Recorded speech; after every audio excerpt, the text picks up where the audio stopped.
Hey everyone, just wanted to get into now what are some of the responses that the young Earth community has to the Big Bang Theory in particular. Of course, there's a lot that could go in here, but we're going to begin with a quote. There's in Genesis on their section on the age of the universe. They said something like this. It's pretty similar today as well. It says, from the Bible, we could already know the Big Bang idea is wrong. The Word of God in Genesis 1 says the earth was created before the stars. In addition, the Bible teaches that the earth was created as a paradise. The Big Bang model teaches it was first a hot molten blob. The Big Bang model and the Bible are entirely incompatible. So that's, of course, a rather bold claim, but essentially it basically sets you up. Either you think the Bible has anything to is true, or you accept the Big Bang theory. And of course, that would be doing a great injustice to any Christians that are actively researching cosmologists or astrophysicists, but also those that would find room and find the two to be quite compatible with each other. But it is an interesting line in the sand that's drawn.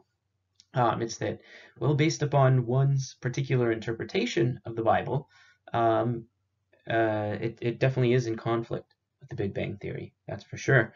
But I think this is a rather extremely just dangerous and bad way to start, um, and bad way to introduce these topics to people, because it turns out there is an awful lot of evidence for the Big Bang Theory.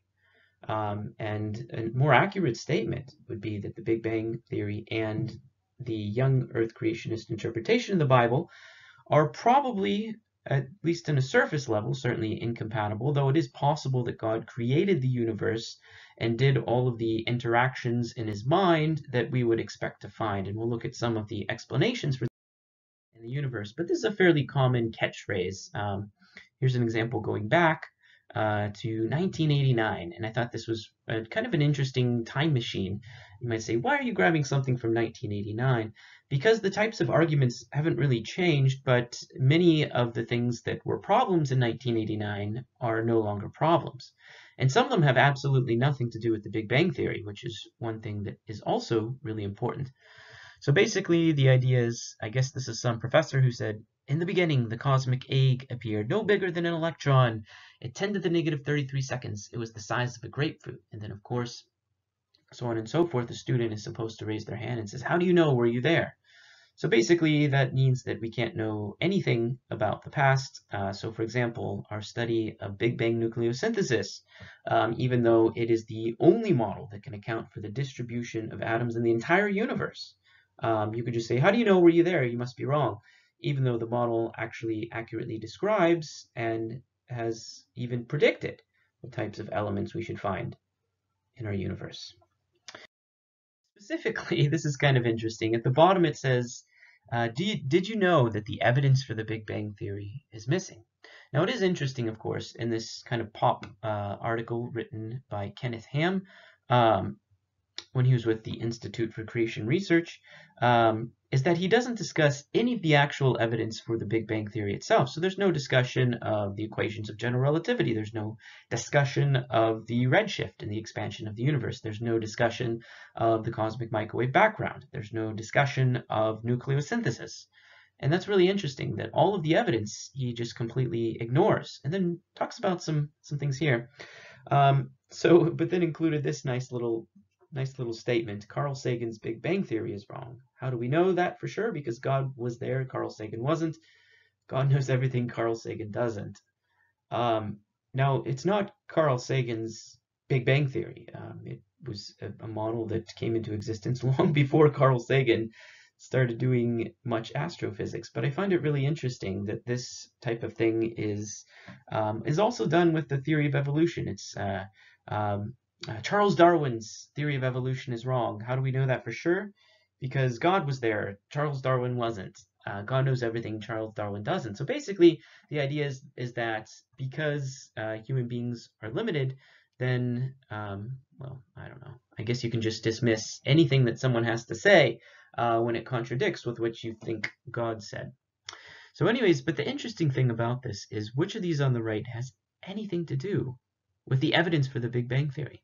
We're going to look at them one by one. The first one, missing origin and missing fuse. Those are pretty much the same thing. And that's not part of the Big Bang Theory. We would need at least some kind of adequate theory of quantum gravity to even begin to describe what happened in the very earliest moments of the universe. And so the idea that there's no adequate explanation for the very beginning of the universe is perfectly fine, but that has nothing to do with the strong evidence for the Big Bang Theory that describes the universe after it began. And also, there were some unknowns as of 1989 in cosmology. So, for example, according to known physics and our best models of stars, we didn't really understand how stars should form. But yet at the same time, we see lots of very young stars, and we see at least one new star each year in the Milky Way galaxy, so on and so forth. So we know stars are forming all of the time. And this one in particular, Ken Ham writes that an explosion won't produce planets, stars, or galaxies. And that lets me know that he has absolutely no idea what the Big Bang Theory actually is. It wasn't an explosion at all, but many people might think that, which is fine for, I think, just the average person, but it's certainly unacceptable for someone who's claiming to speak in the name of God to just get things all completely mixed up and backwards. Antimatter. It's an interesting question. It goes down to the question of baryogenesis. So why is there a difference? How was charge parity violation? How did that occur in the early universe? Our best models can account for a small fraction of that, but we can't account for the difference. There was a difference about 1 part in a 10 billion between the two. So what would determine that? We don't actually have any known physics for that. So that's an interesting question, if you will. But again, that certainly has no bearing on the other parts of the Big Bang Theory. We know what the difference of matter and antimatter is. We don't necessarily know the mechanism of baryogenesis, but it's an interesting question. Missing time. So there's two things there. We're going to look at the second one here today, where Ken Ham writes, evidence indicates the Earth is young, which is a rather interesting claim. But also it touches upon a question where it seems as if we were measuring the ages of things based upon either, well, we'll come to that whenever we discuss more about dark energy, but the ages of things in the universe were actually older than the universe itself as per calculations via the Friedmann equation. And so that led to an interesting dilemma between the two that was eventually resolved by a cosmological constant. And so we're going to come back to that later. And so that's an interesting one. Missing mass, I don't know what that's referring to. Maybe not understanding what dark matter is. Maybe that could be the case. But there certainly is enough mass. I don't know what that one means. Missing neutrinos. That's a really funny one. That was a big one in the young Earth community. And it was a really apologetics that, hey, all of your stellar physics models are wrong. And therefore, the young Earth creationist model is right. Basically, that God created the sun fully formed, and we have no idea how the sun actually produces energy inside. But of course, that one came down in a fiery collapse with the understanding of neutrinos in the sun. So that's a fun one to look up that we figured out in 2001. So basically, it's like, hey, you all can't explain this, and so that cast doubt on the Big Bang Theory, which is preposterous. The stellar physics has nothing to do with the Big Bang Theory, not at all. It in no way, shape, or form influences what the Big Bang Theory attempts to describe. And then missing life, I don't know what to say. That has again nothing to do with the Big Bang Theory. And that's that I don't know. Okay, I'll just. But this list actually demonstrates something cool and good about scientific inquiry, which is you just can't make stuff up to solve outstanding problems. You would need to build better models, either come up with new physical theories, and make actual measurements of the cosmos. You just can't simply say, well, we can't really solve this, therefore God probably did it. That's absurd, and that's not a scientific type of a question, but I guess that's perhaps what he was trying to hint at. I wanted to look at this next. Evidences for a young world. And so here is a list in 2005 that we're going to look at 3 of them. The 4th one deserves its own presentation, Russ Humphrey's description of the Earth's magnetic field. But here are some, and the idea is this. Galaxies wind up too fast. So based upon known physics, at one point we couldn't explain how a galaxy could be older than several hundred million years old. Another one, too few supernova remnants. And the claim is, of course, that the number is consistent with 7,000 years worth of supernovas. Comets disintegrate too quickly, since most comets only live for 10,000 years. And how could it be possible that we still see any comets if the universe is indeed billions of years old? So galaxies wind up too fast. Well, it's first of all just wrong in its estimate. The age estimate is quite low in terms of 100 million years. It takes about 250 million years for our solar system to go around once. So it would take a while to get this winding effect to occur.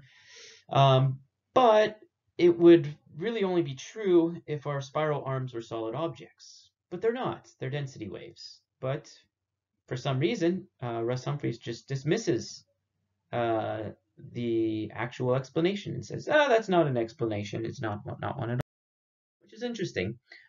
This is a paper that he cites. It was called The Inner Spiral Structure of the Galaxy M51, and interestingly, it says in the abstract, and I think this is why he cited the paper there. So you can go to the Answers in Genesis article if you want, and then look at the citations.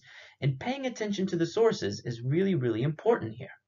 And also asking, well, what about other papers? And what about other results that one has? Because this paper in particular says in the abstract, the coherence of the arms over this large radial range challenges current theories of spiral structure. And Russ Humphreys just ignores what the paper actually has to say. Presumably he included this paper, I can't say for sure, but maybe he thought that meant density wave theory. And anyways, the abstract continues, we suggest that a combination of several mechanisms, such as the interaction of M51 with the neighbor galaxy NGC 5195, forcing by the central bar, or distortions from density waves is required to generate the observed structure. Which is, I mean, literally, the explanation for why density waves alone can't account for the particular structure of galaxy M51 is in the abstract, literally the sentence after the one that says challenges current theories of spiral structure. So what do they propose should be included? Well, some additional forces. How about interactions with its neighboring galaxy? But that doesn't call into question density wave theory at all. And here is a more recent treatment of this particular galaxy that you can see. And this is just silly that such a paper was even cited as support that density wave theory is no good, and this is an actual argument for a young Earth. It's not an argument for a young Earth. At best, in its traditional form, it would say that the Milky Way galaxy, based upon known physics, is not any older than 500 million years old. But how does that actually demonstrate that the Milky Way galaxy is just 6,000 years old? It doesn't, not even close. So I'm not sure why this is one of the best evidences in the entire universe. It's not an evidence. This one is good on Answers in Genesis for making this one right. I've seen this many times. And so there were too few supernova arguments. There was a single author, Kay Davies, who presented at a conference in 1994. And here is Danny Faulkner in the article above. It said, Davies concluded there are no supernova remnants with ages greater than 7,000 years old. That clearly is not the case. Why did Davies fail to see this? Apparently, Davies missed those in his literature search. Furthermore, Davies' claim that no stage 3 supernova remnants are known is false. And so basically, literally everything about this claim was wrong. But yet it propagated for a good 20 years at least amongst a community that seems to really want to reject cosmology, pretty much the entire field of cosmology and astrophysics as well.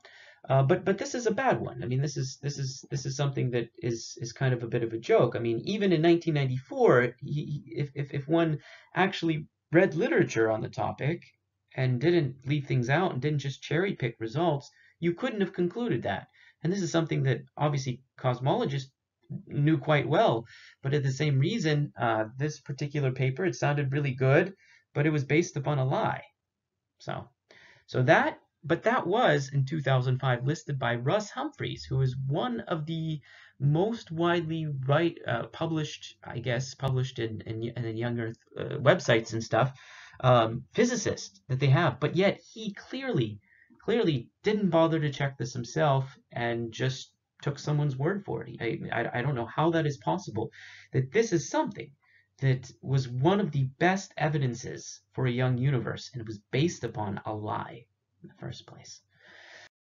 What we'll take a look at is the comets disintegrate thing. So I thought it was interesting, first of all, the claim that comets have typical ages of less than 10,000 years. Unfortunately, there was no actual paper cited. There was a book that written by other young Earth creationist authors that was cited, and I have no idea. However, in the article, the original Answers in Genesis 1 we were looking at, it's that he talks about two sources of comets, the Kuiper belt and the Oort cloud. And he did cite a paper on the Oort cloud, which was good, but he wrote that evolutionists explain this discrepancy by assuming that A, comets come from an unobserved spherical Oort cloud, well beyond the orbit of Pluto. B, improbable gravitational interactions with infrequently passing stars often knock comets into the solar system. And C, other improbable interactions with planets slow down the incoming comets often enough to account for the hundreds of comets observed. So certainly an interesting and very, very specific claim. So we're gonna kind of look at these in a little bit of detail, but basically I just wanted to refer you to a nice review paper here in a minute that will give you can learn everything that we know about comets pretty much at present, and you could compare the language that's used to reject well, astrophysics results with this paper, particularly a review paper. So first of all, this is kind of interesting because just to begin, evolutionists.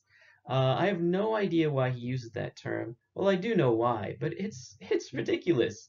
Evolutionists, I guess they're someone who studies evolution. They would never actually write anything about astrophysics. But I mean, that's just sloppy. I have no idea why you would say evolutionists explain this. People who study evolution don't write papers on comets. Just silly. But anyways, this is why evolutionists shouldn't do astrophysics, because they come up with all kinds of assumptions without even bothering to write papers. Thankfully, though, evolutionists don't do that, and it's actually astrophysicists that don't just make stuff up, as you'll see here in a second. But here are the three things that he charges such evolutionists as assuming. Basically, they just assume stuff and really don't know much of anything. Okay. So he cites two papers in this to support these particular claims. One is here by a famous comet scientist with the last name Whipple, and then another one was this one here, which is the mass disruption of Oort cloud comets. And so I just put the links there for you to go ahead and check out or look up. Didn't want to say too much about them. But basically, in terms of looking at these, even in terms of looking at the second paper in particular, I have no idea how he thinks that paper supports his claims, let alone the other tens of thousands of papers published on these types of topics, which he doesn't happen to cite. But anyways, this is a really interesting thing, the Oort cloud in particular, because we can't see it. We don't have the angular resolution to observe it. It turns out that it's really, really hard to observe things like the Oort cloud. And it's much easier to measure and absorb. What's the word I'm looking for? Observe. Observe. Yeah, observe things in other similar types of solar systems. So this is interesting. It was a proposal that there was potentially a source of comets called the Oort cloud to explain long-range comets that we see. And it's really, really simple to calculate where this cloud would be at. It's really easy to do. You could do it with the first year physics calculation, where you just simply calculate the object's potential energy given its relevance distance to the sun, and then its kinetic energy. And you can go ahead and calculate from that. You can first of all calculate its overall energy, but you can also get the eccentricity of the orbit. So you can tell where that comet is coming from. And it's a pretty easy calculation to do. And so, interestingly enough, as we began calculating where did these comets come from, they tended to start converging upon similar types of locations. And that was a really first interesting result and clue. And we see about 12 objects come into our solar system from similar distances. And these comets behave quite differently than short-range comets. Um, and so that would be, for example, many comets in the Kuiper belt and just outside Pluto behave quite a bit differently. And of course, we can't observe ours directly, but we do see such types of distributions in other solar systems. And our models can explain quite well how you end up with an Oort cloud in the first place. So at present, yeah, we can't actually observe the Oort cloud. Maybe with better telescopes, we'd be able to do that. But at the same time, we're limited. But we see a lot of evidence for them, and this is not something that is just assumed. It's not. There are things that one can calculate, one can measure, and one can even describe their properties of these comets and why they interact different ways. So here's the paper that I just proposed. When astrophysicists do astrophysics, um, this is what you get. Something like this. And you can see, I would really encourage you just to look up this review paper, The Origin and Evolution of the Cometary Reserves. It's a nice review paper. And it talks about the 3 known reservoirs for different types of comets and how we know about them and so on and so forth. And you could go and you could check and see, are such people just assuming things and making stuff up with no evidence? That is not even remotely close to true. And so, in fact, I mean, in terms of this helps establish such an old age quite a bit more than I guess Russ Humphreys would ever care to admit, or perhaps could admit. But the magnetic field, but I just wanted to reflect upon what about the actual evidences of the Big Bang Theory? How is that dealt with? Um, and from a young Earth perspective? Well, here are 2 possible solutions. So we know that we know quite well what the Hubble parameter has been at different points in the past. There is absolutely no evidence of it changing by large amounts, especially within the past 7 billion years, which is what this graph here shows. The x-axis is the redshift, and you see on the y-axis as well that is related to what is that term again?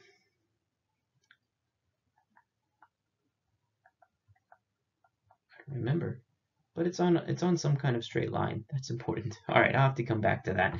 I always forget some of these things, but anyways, it's pretty interesting. So how do you get such a big expansion? Well, on day 4 of Genesis, it says that the Hubble constant increased by a factor of trillions. Now, we know that for sure didn't happen just 6,000 years ago, but it's an interesting idea. The other possible idea is this one, which is tired light, which is a rejected hypothesis for quite some time. And it's just said, well, you know what? That redshift's not due to the expansion. It's just from tired light. And so, again, tired light is back with no explanation, mechanism, or evidence. But that's pretty much, I guess, what you might be limited. So then, how about the cosmic microwave background? Well, there was some articles on the Creation Ministries International. It's the oceans, or just, well, it's not from dust or anything, but it's definitely not from the Big Bang. or just no mechanism, but it's not from the Big Bang. And it's just a simple denial. There's no explanation of the cosmic microwave background at all from a young Earth creationist perspective. And again, that's one of the things that alternative cosmologies have struggled with, to explain the actual evidence that we have in our universe. There was a recent one, I'll put a link to this, but that was that the universe is a large sheet accelerating at several quintillion meters per second squared through an unobserved fifth dimension. And so if you had that, you would get, I guess, the cosmic microwave background. Though, of course, one thing interesting that we measure about the cosmic microwave background is that we can actually measure its temperature at different redshifts. And that's what's shown here on the right. Here's an example of measuring the temperature of the cosmic microwave background as a function of redshift, which is basically a function of distance. And you see that our explanation of such and our models work really, really, really well, going out quite far. And so I don't think that the oceans necessarily would be able to produce this type of effect. I don't know, about 7 billion light years away from Earth. So how about the elements? There actually have really been no ideas proposed. There's no explanation of elements that anyone could provide other than just, an explanation of nucleosynthesis steals glory away from God, as one ICR writer wrote, and God just made the isotope ratios that we see. And then, answers in Genesis, no explanation, but it would have been extremely rapid if there was some kind of nucleosynthesis. But enough, despite this type of success, you recall measuring helium-4 and deuterium, and there's a problem with lithium. And I didn't mention this one before, but it turns out that what we predicted from Big Bang nucleosynthesis is about 3 parts per billion, bigger than what we were actually able to measure. And so that's really interesting. This Answers in Genesis article cites a difference in theory versus measurement. They said, you know what? It's a 3x difference between what was predicted and the study. So it's interesting that they use that to say, hey, there's no evidence for nucleosynthesis, even though, yeah, sure, there's a 3.3 parts per billion difference. So basically, because of such a tiny difference, which is really, really, really hard to measure, and it's remarkable that we can even measure such a tiny amount of lithium in the first place. And it doesn't matter that it's really, really remarkable in predicting hydrogen, helium, and deuterium. But that is supplied as evidence against nucleosynthesis. And so it's a little hard to fathom how preposterous this really is. I suppose it could be like someone who is 6 feet tall, and you come back and then you measure, you know he's exactly 6 feet tall, and that's what your equations tell you, and you come back and you find that you measure that he is 5.99999999999 feet tall, and then you say, ha, your expectation of this is just completely wrong, and I actually don't even think the person exists at all because of such a tiny difference in measurement. Maybe that's not the best analogy of what this is like. But here's an interesting paper, recent one, where how would you, if you were a cosmologist, actually solve the cosmic lithium problem? Because it is a problem. It's only 0.3 parts per billion, but of course we would want our models to explain everything. So what should we do then? Should we just say, oh, the entire model is really, really, really bad, therefore we should reject it and reject the entire Big Bang theory? That's really absurd because it describes other things really well. However, you could say, well, maybe the answer to this question is we need better measurements. And here's an example of some other measurements. The error bars are fairly large, but they're consistent with the predictions from Big Bang nucleosynthesis. But then an interesting paper, here's another one from 2017 that said, well, maybe our models need some slight tweaking. And so you see here an example of a model on the right that basically leads us to predict the amount of lithium as being lower than previous models. So as a result, that's also more consistent with measurements. And so that's something that is really, really, really important. How do cosmologists actually solve problems? How should these things be done? Is it just, well, it's just close enough, so we're just going to accept it? No, we would build better telescopes, build better models, test our hypotheses, and that's how these things are actually done. Um, and so that's just a brief overview of some of the young Earth responses to the Big Bang Theory. We'll look at magnetic fields because that has nothing to do with the Big Bang Theory, but it is a really, really interesting question. So we'll look at that another time. But yeah, that's all.